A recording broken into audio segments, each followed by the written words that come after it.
최고의 투자라는 제목으로 말씀 나누겠습니다. 옛날에는 성경에 나오든지 또 뭐 어느 나라 상관없이 옛날에는 돈이 생기면은 이 재물을 관리하기가 참 힘들었습니다. 전쟁도 많고 뭐 여러 가지 정권도 많이 바뀌고, 옛날 고대 근동 지역에 재물이 생기면 그래서 사람이 가장 흔하게 했던 게 땅에 묻어두는 것이었습니다. 땅에 묻어두는 것도 재물을 가진 그 당사자만 아는 곳에 묻어두지, 자식에게 알려주면 다음날 가보면 캐내가지고 어디 멀리 가버립니다. 그래서 자식에게 알려주지도 않고 또 가족에게도 알려주지 않고 오로지 자기만 아는 곳에 가서 땅에 그 평생 모은 재물을 묻어둡니다. 그래서 예를 들면 저 앞에 서마지기 밭에 나가가지고 밤나무 그 밭 고랑 끝에 있는 밤나무 쪽에서 반대편 뽕나무 방향으로 7걸음을 걸어가고 난 뒤에 좌양좌해서 물 웅덩이 쪽으로 12걸음을 걸어가고 거기서 탁 넘어지면 정수리가 닿는 부분에 내가 보물을 딱 넣어놓는 겁니다. 이거는 아무도 모르고 나만 알고 있는 그 비밀 장소에 재물을, 보물을 넣어두는 거지요. 저는 이걸 잘 압니다. 어릴 적에 딱지치기 하고 구슬치기 하면 제가 늘 그 밭에다가 이렇게 남양분유통에 넣어가지고 이렇게 묻어놨는데, 아이고 나중에는 어디 묻어놨는지 생각이 안 나서 지금도 저 은편이 하일레 가면은 아마 어딘가에 남양분유통에 제 구슬이 들어있을 겁니다. 그런 식으로 이렇게 이제 보물을 묻어둔단 말이죠. 안전합니다. 왜? 자식도 모르지, 가족도 모르지, 아무도 모르지, 나만 아는 그곳에 보물을 묻어두었는데, 문제는 뭐냐면 이 사람이 자다가 심장마비로 죽어버린다는 거죠. 그러면은 그 땅 밑에 있는 보물이 어디 있는지 아무도 모르다가 수백 년을 흐르다가 삼돌이가 쟁기질을 하다가 철커덕 걸리면 이거 뭐냐 하고 열어보면 거기에 온갖 보물이 다 있어서 심심치 않게 땅에서 보물이 나오는데, 그걸 그 당시로 이름으로 말하면 로또다 이 말입니다. 그러니까 이제 그게 주인 없는 돈이 걸리게 되고, 예수님이 그러한 비유로 밭에 감추인 보화라고 하는 비유를 하게 된 겁니다. 아무리 보물이 있어도 땅 밑에 숨겨놓으면 안전할 것 같아도 그 보물 내 것도 아니고 최고의 투자의 지혜로운 방법도 아닙니다. 그러면은 땅에 보물을 묻어둘 게 아니라 땅을 사자 해서 부동산 땅을 이렇게 많이 사놓아가지고 끝도 보이지 않는 땅을 보면서 야 즐겁다 즐겁다 하고 있어도 그것도 옛날에는 안전하지 않습니다. 왜냐하면 전쟁이 많아서 나라가 쳐들어오면 땅은 그날로 빼앗겨 버리는 거고, 내가 가지고 있는 땅 문서는 불에 태워져 버리는 거고, 왕조가 바뀌면 토지개혁이 일어나가지고 다 또 종이짝이 되어 버리는 거고, 또 이스라엘에는 희년 제도가 있어서 50년이 되면은 땅이 원래 주인에게로 다 돌려줘야 되는 경작권만 있지 소유권이 없기 때문에 땅에다가 투자하는 것도, 땅에다가 보물을 감추는 것도 안 좋고 땅을 사는 것도 좋은 투자 방법이 아니었습니다. 그리고 세월이 좀 흐르다 보면은 이제 그렇게 하지 않고 그 돈을 사람들에게 빌려줌으로 말미암아 이제는 이자를 받는 방법으로 점점 바뀌게 되고 은행 비슷한 제도가 나옵니다. 실례로 예수님 시대에 1달란트, 2달란트, 5달란트 받은 비유가 마태복음 25장에 보면, 1달란트 받았던 사람을 책망하시면서 주인이 하는 말이 이 돈을 취리하는 자들에게 주어 그 별일을 받게 하는 것도 좋았지 않겠느냐. 그 당시에 보니까 은행 비슷한 제도들이 있었던 것 같습니다. 그러나 사람에게 돈을 빌려준다는 것도 참 위험한 일이죠. 원금과 이자를 받기는커녕 원금 가지고 도망가 버리면은 그날로 끝이 나는 겁니다. 그래서 사람을 믿고 사람에게 돈을 빌려주는 투자도 아주 지혜로운 방법은 아닙니다. 잘 아시겠지만 빌려준 돈, 맡긴 돈은 내 돈 아니라고 생각해야 되는 거지요.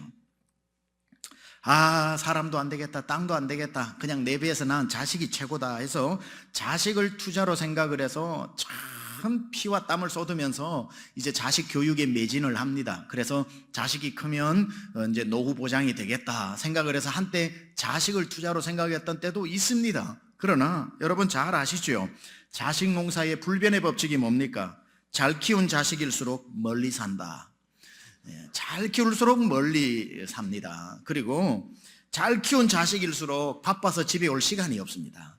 그러니까 이 자식도 또 안 되는 것 같습니다. 이런저러한 땅에 보물을 묻어보기도 하고 땅을 사보기도 하고 사람에게 이자 받겠다고 돈을 빌려줘 보기도 하고 자식도 키워보지만 그 어디에도 이 땅에 투자할 만한 것이 없는 사람들을 향해서 오늘 바울 선생께서는 자기가 믿음으로 키운 디모데 목사님을 에베소 교회 담임 목사님으로 파송하면서 이 유난히 젊은 이 디모데 목사님에게 힘을 주어서 디모데전서 6장에 디모데 목사님, 에베소 교회를 목회를 할 때 에베소 지역은 내가 개척한 교회 중에서 가장 잘 사는 지정학적 위치에 있는 도시이기 때문에 부한 사람들도 교회 성도들로 있는데 부하든 현재 부하든 앞으로도 부자가 될 터인데 지금 부한 사람이든 장래에 부할 사람이든 그 성도들에게 힘을 주어 가르쳐야 될 한 가지가 있습니다. 반드시 물질에 대한 태도를 가르쳐 주십시오. 반드시 성도들에게 연소하여 업신여길지라도 목사의 책임으로 가르쳐야 하는 것을 유기하지 말고 그걸 반드시 성도에게 물질에 대한 태도를 가르치면서 전해준 구절이 오늘 17절에서 19절인데 오늘 그 마음으로 우리 다시 한번 이 본문을 또박또박 여러분과 함께 제가 합독해 보겠습니다. 시작. 내가 이 세대에 부한 자들을 명하여 마음을 높이지 말고 정함이 없는 재물에 소망을 두지 말고 오직 우리에게 모든 것을 후히 주사 누리게 하시는 하나님께 두며 선한 일을 행하고 선한 사업에 부하고 나눠주기를 좋아하며 동정하는 자가 되게 하라. 이것이 장래에 자기를 위하여 좋은 터를 쌓아 참된 생명을 취하는 것이니라. 아멘.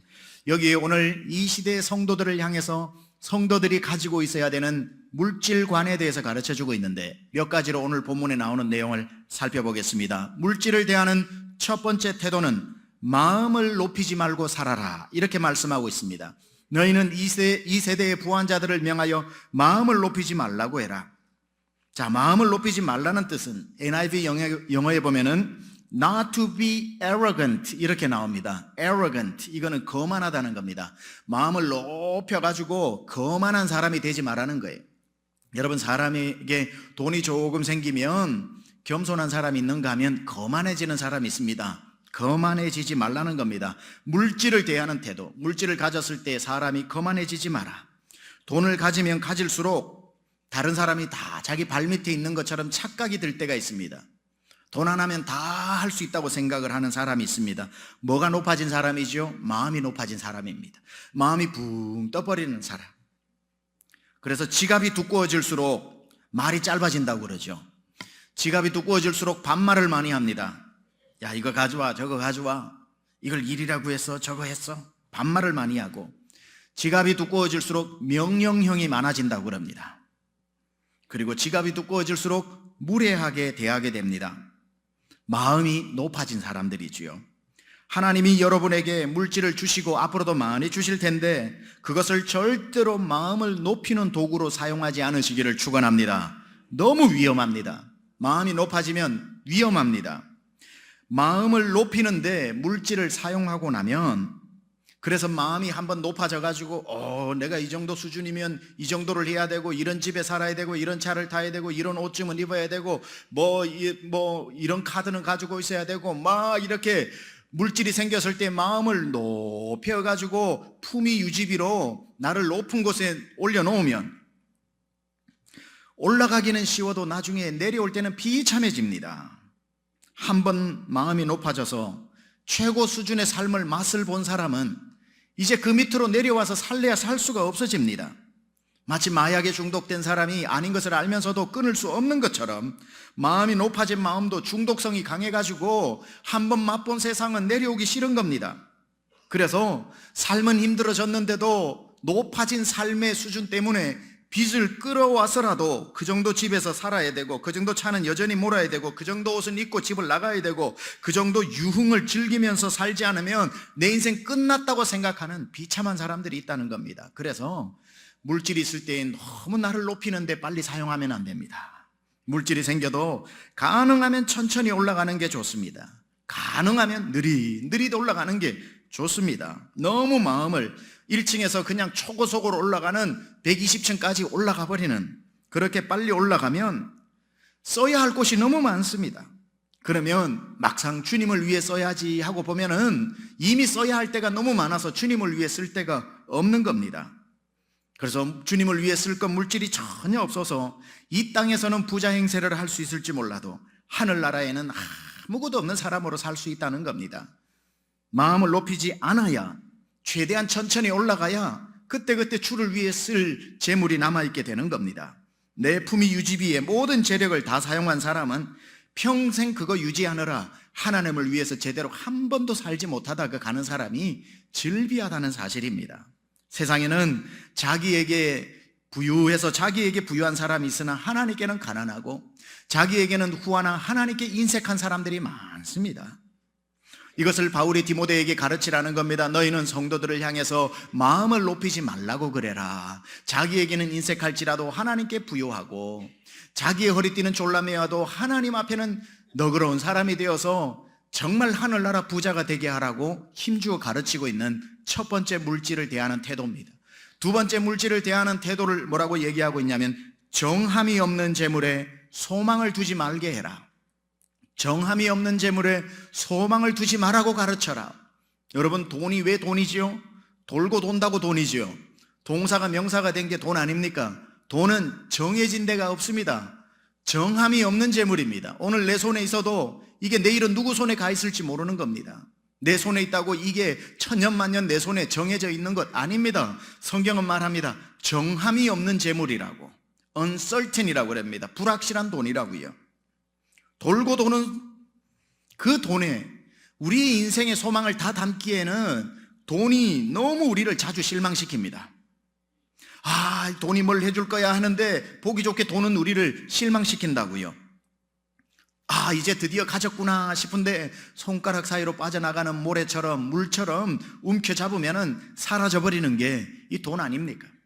평생 동안 안 먹고 안 입고 안 쓰고 모은 거액의 돈이 여차하는 한 번의 실수로 안개처럼 사라지는 것도 돈입니다. 옛날 주일학교 때 많이 불렀던 노래 중에 사랑은 참으로 버리는 거, 버리는 거, 버리는 것, 사랑은 참으로 버리는 것, 더 가지지 않는 것, 이상하다 동전 한 입 움켜잡으면 없어지고, 쓰고 빌려주면 풍성해져 땅 위에 가득하네. 이거 여러분 옛날에 많이 하지 않았습니까? 이건 제가 설교 준비한 게 아닌데 막 나오는 겁니다. 이게 조기교육이 중요한 것 같아요. 조기교육이. 이상하다 동전 한 입 움켜잡으면 없어지고, 쓰고 빌려주면 풍성해져 땅 위에 가득하네. 아무리 노력해도 그건 정함이 없는 재물이에요. 저희 어머님 아버님 얼마나 농사꾼으로 정말 시골에서 땅 한 평 없는 소작을 하면서 안 먹고 안 쓰고 해가지고 제 태어나기 전에 집을 하나 마련했답니다. 시골이지만 집을 마련하는 게 얼마나 귀한 일입니까? 집을 딱 마련하고, 그날도 저희 어머니 아버지는 삽자루 들고 호미자루 들고 밭으로 일하러 나갔는데, 저희 형님이 그때 5살이었는데 저녁이 됐는데도 어머니 아버지가 안 오는데, 밑에 집 옆에 집은 다 굴뚝에 연기가 나고 밥하는 소리가 들리는데 엄마 아버지는 안 오니까 우리 형님이 얼마나 마음이 5살인데 기특한지, 우리 집 굴뚝에도 연기가 나야 된다고 소죽을 끓이는 바람에 그 아궁이에 불을 지피다가 우리 집을 홀라당 다 태워 먹어버린 겁니다. 완전히 태워져 버린 겁니다. 그러니까 그 연기를 보고 밭에 있다가 저희 어머니가 달려와가지고 그 방에 태어나서 1년도 안 된 누워가지고 자로도 우로도 못 눕는 우리 명옥이 들고 던졌더니만 거름더미에 갇혀 꽂혔다고 얘기를 하고, 그 쌀가마니 하나를 던졌는데 30m가 날아가더라면서 그 전설 같은 믿거나 말거나 얘기를 저희 어머님이 지금도 하고 계시는데, 완전히 흔적도 없이 다 시골집 타니까 사라지는 거죠. 아무리 열심히 노력을 해도 한순간에 여러분, 정함이 없는 재물인 겁니다. 정함이 없는 재물이에요. 정함이 없는 재물에 소망을 두지 말라는 말을 해석하면 이런 뜻입니다. 정함이 없다는 거, 불확실하다는 거예요. 나쁘다는 뜻이 아니라 그 재물이 나에게 행복을 가져다 줄 것이라는 헛된 소망을 가지지 말라는 거예요. 우리 교회 성도님들은 이런 분 없기 때문에 제가 말씀을 드리고, 없으리라고 믿기 때문에 말씀드립니다. 물질은요, 귀하지만 너무 좋지만 여러분에게 소망을 담보하는, 우리가 믿어도 되는 대상이 아니라는 거예요. 믿기에는 우리를 너무 자주 실망시킨다는 겁니다. 물질이 또 우리에게 필요하니까, 누군들 안 필요하겠습니까? 그러나 물질이 여러분에게 줄 수 있는 한계가 있다는 걸 알아야 됩니다. 물질은 여러분의 노후에 편안한 삶을 줄지는 몰라도 그렇다고 해서 평안한 삶을 주지는 못한다는 것을 알아야 됩니다. 여러분이 돈을 가지고 가장 비싼 침대를 살 수 있을지는 몰라도 침대를 샀다고 꿀잠까지 살 수 있는 건 아니다는 거지요. 여러분들이 집을 살 수는 있어도, 너무너무 비싸고 좋은 집을 살 수는 있어도 그 집안의 행복까지는 못 산다는 겁니다. 돈이 우리에게 줄 수 있는 건 너무나도 한계가 있습니다. 아무리 비싼 걸 가지고 전신 마사지기를 여러분 집에 들여다 놔도 그게 누워가지고 뼈마디를 다 만져줘도 가슴이 뛰는 불안함은 잠재울 수 없다는 겁니다. 편안할지는 몰라도 평안은 안 되고요, 집은 사도 행복은 안 되고요, 침대는 사도 잠은 못 사는 겁니다. 따라서 이 물질이 우리의 모든 것을 해결해주는 만병통치약이 아니라는 거 이미 여러분 잘 아시리라고 생각을 합니다. 오히려 세상에는 많은 물질 때문에 행복한 사람보다는 오히려 물질 때문에 더 큰 불행의 원인이 되는 경우도 많이 봤습니다. 세상에는 많이 가져서 행복해하는 사람도 있지만 우리가 생각하는 것보다 훨씬 더 많은 사람들이 나물 먹고 물 마시고 팔베개하고 누워도 행복하게 하는 사람 또 있더라는 겁니다. 많아야 행복하고 없다고 불행한 것도 또 아니더라는 거죠. 잠언 15장 16절입니다. 가산이 적어도 여호와를 경외하는 것이 크게 부하고 번뇌하는 것보다 나으니라. 세 번째, 우리가 재물을 대하는 태도, 오늘 본문이 말씀해 주는 세 번째 태도는 우리의 소망을 모든 것을 후히 주시고 누리게 하시는 하나님께 두어야 한다는 것입니다. 여기 오늘 17절에 보니까 네가 이 세대의 부한자들을 명하여 마음을 높이지 말고, 두 번째, 정함이 없는 재물에 소망을 두지 말고, 세 번째, 오직 우리에게 모든 것을 후히 주사 누리게 하시는 하나님께 두라고 가르치라. 여러분, 우리의 소망을 물질에 두는 것이 아니라 하나님께 두시기를 축원합니다. 그런데 이 문장이 굉장히 매력적인 문장입니다. 우리에게 모든 것을, 몇 가지 글을 아닙니다, 모든 것을 조금씩 주는 게 아니라 후하게 주사, 줬다가 뺏어 가시는 게 아니라 누리게 하시는 하나님께 소망을 두라는 겁니다. 얼마나 멋진 단어입니까? 물질에 소망을 두지 말고 우리의 소망을 하나님께 두되 그 하나님은 우리에게 모든 것을 주사, 조금 주시는 게 아니라 후하게 주사, 주셨다가 뺏으시는 게 아니라 누리게 하시는 하나님께 우리의 소망을 두라는 겁니다. 여러분, 모든 것이 하나님께로부터 오는 것을 믿으시기 바랍니다. 하나님이 주시되 후하게 주시는 분임도 믿으시기 바랍니다. 주셨다 가져가시는 게 아니라 그것을 누리게 하시는 분이심을 믿으시기 바랍니다. 그분이 하나님이시고 우리의 소망을 돌고 도는 정함이 없는 곳에 소망을 두는 게 아니라 만세반석, 세대가 만번이 바뀌어도 변하지 않는 영원하신 하나님 앞에 우리의 소망을 두어야 할 줄 믿습니다. 돈에서 소망을 찾는 사람은 돈 없으면 내 인생 끝난다고 돈 붙잡고 돈을 사용하지 않습니다. 돈을 쓰려면 내 인생도 사라지는 것 같아 벌벌벌 떱니다. 그 돈이 사라지면 내 소망도 사라지기 때문에 불안한 것입니다.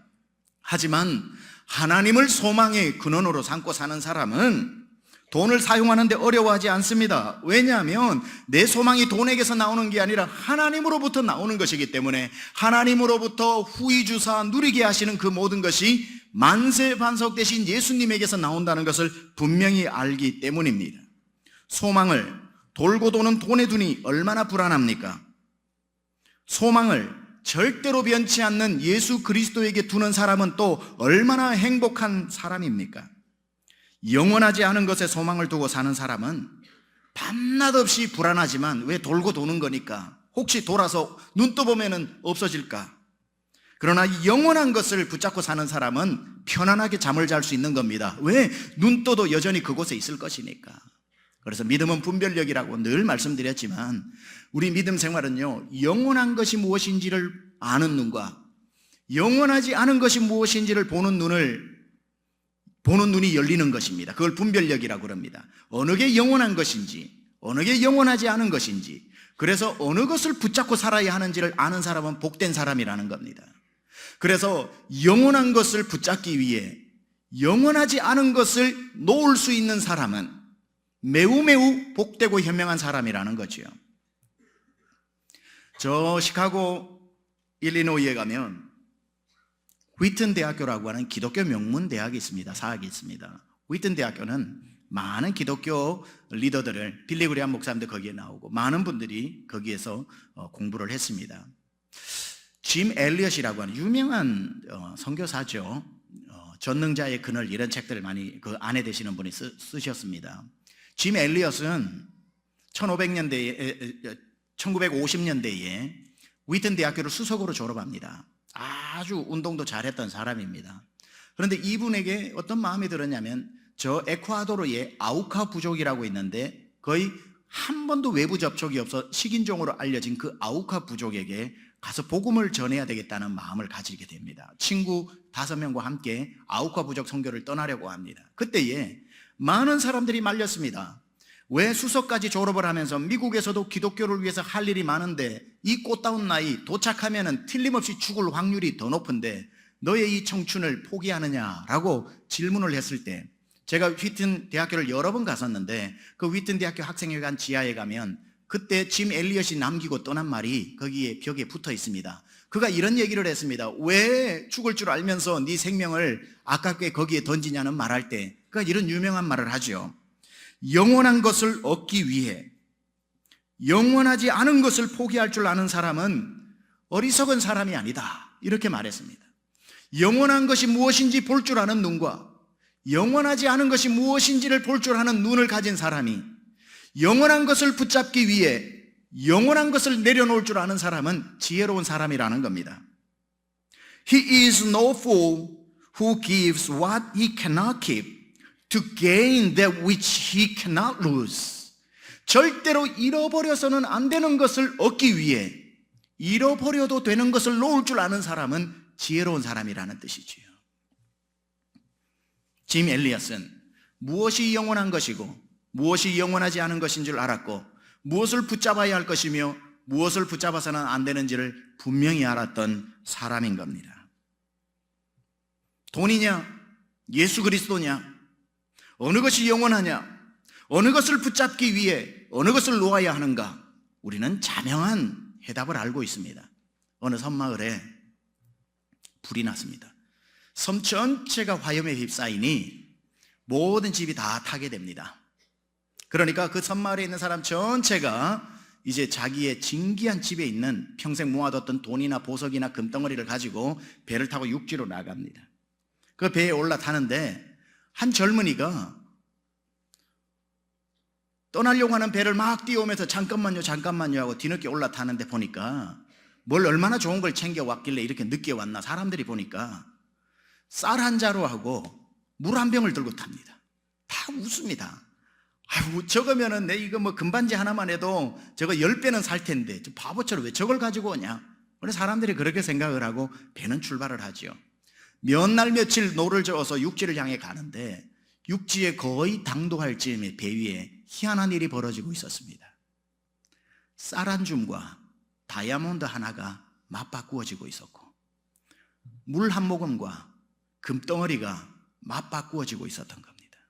사람들은 배가 고팠고 목이 타 들어가면서 마실 물도 없고 먹을 양식도 없는 그때에 이 쌀 한 줌과 다이아몬드가 맞바꾸어지고 이 물 한 모금과 금덩어리가 맞바꾸어지면서 육지에 당도할 때는 이 젊은이의 주머니에 배 안에 있던 모든 사람의 보석이 다 들어와 있었던 겁니다. 매우 중요한 교훈이 여기에 들어있다 생각합니다. 우리는 금을 붙잡고 은을 붙잡고 다이아몬드를 붙잡고 여기에서 내 평생의 복이 흘러나오는 줄 아는데 여러분 우리의 영원한 다이아몬드는 오직 예수 그리스도뿐임을 믿으시기 바랍니다. 예수님은 우리의 보석이시고 예수님은 우리의 그 무엇과도 바꿀 수 없는 가장 진귀한 보석이며 모든 좋은 것과 모든 풍성한 것과 후하게 누리게 하시는 것이 예수님께로부터 오기 때문에 예수님만 붙잡고 살면 예수님 안에 다 있는 줄 믿습니다. 그분에게서부터 흘러나온다는 거죠. 그분에게서부터 모든 우리의 인생의 필요가 흘러나온다는 사실입니다. 정함이 없는 재물이 우리를 든든하게 만세반석 위에 세워놓는 것이 아니라 예수님이 바로 우리의 삶에 변치 않고 요동치 않고 정함이 없는 게 아니라 영원히 그 자리에서 우리에게 은혜와 복을 주시는 하나님이신 줄 믿습니다.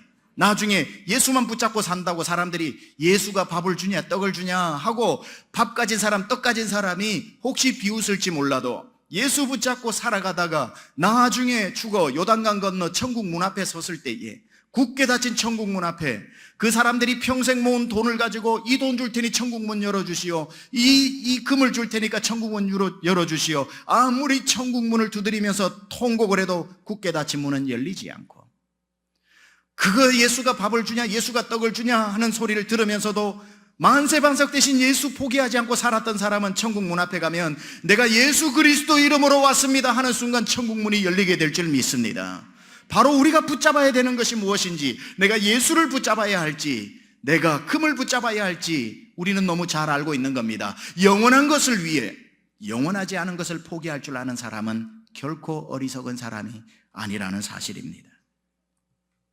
돈을 택하지 않고 예수를 택한 사람, 우리의 모든 소망이 예수 그리스도께서 흘러나옴을 기억하는 사람, 그 사람에게 오늘 본문은 이렇게 명령하고 있습니다. 18절입니다. 그럼 우리는 어떻게 살아야 하는가? 시작.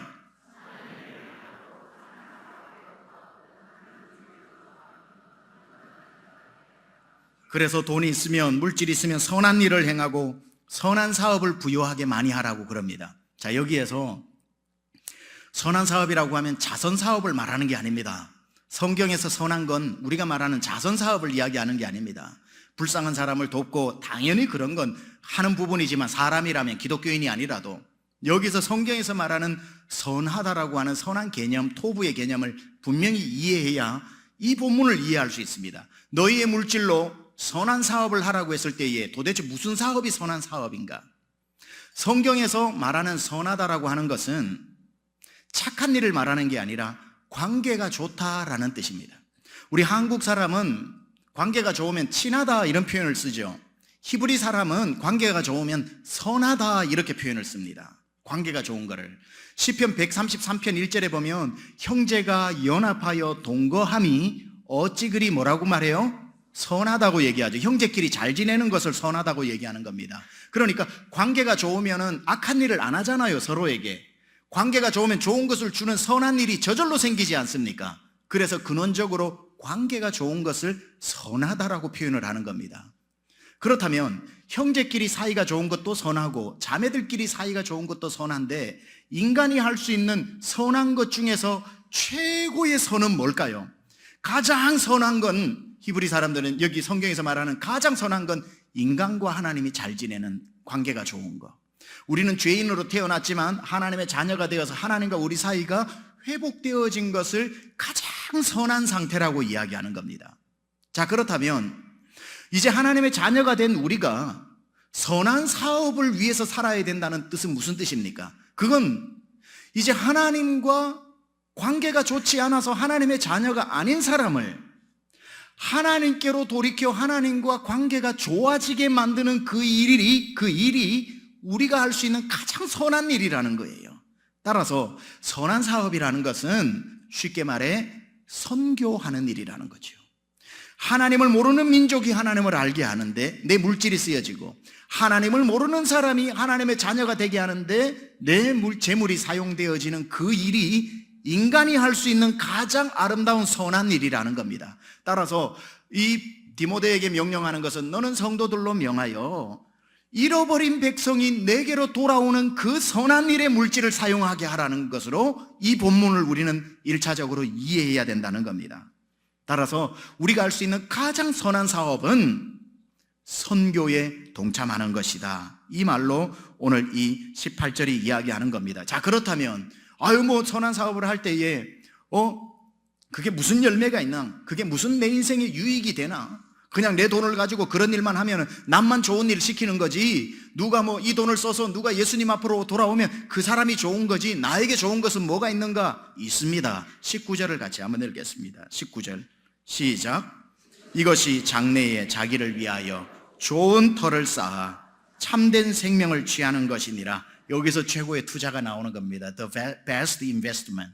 최고의 투자. 내가 선교에 내 물질을 드림으로 이것이 장래에 자기를 위하여 좋은 터를 쌓아서, 그것은 땅에 묻어두는 것도 아니고 좀과 동록이 해하는 것도 아니고 도둑이 와서 가져가는 것도 아니고 누가 와서 훔쳐가는 것도 아니고 누구에게 맡겨가지고 36개 도망을 가버리는 것도 아니고, 이것은 하늘나라에 쌓는 보물로서 우리가 천국에 갔을 때 다 하나님이 되돌려 주시는 장래의 자기를 위하여 좋은 터를 쌓는 그곳에 사용되어진다고 성경은 분명히 말씀하고 있습니다.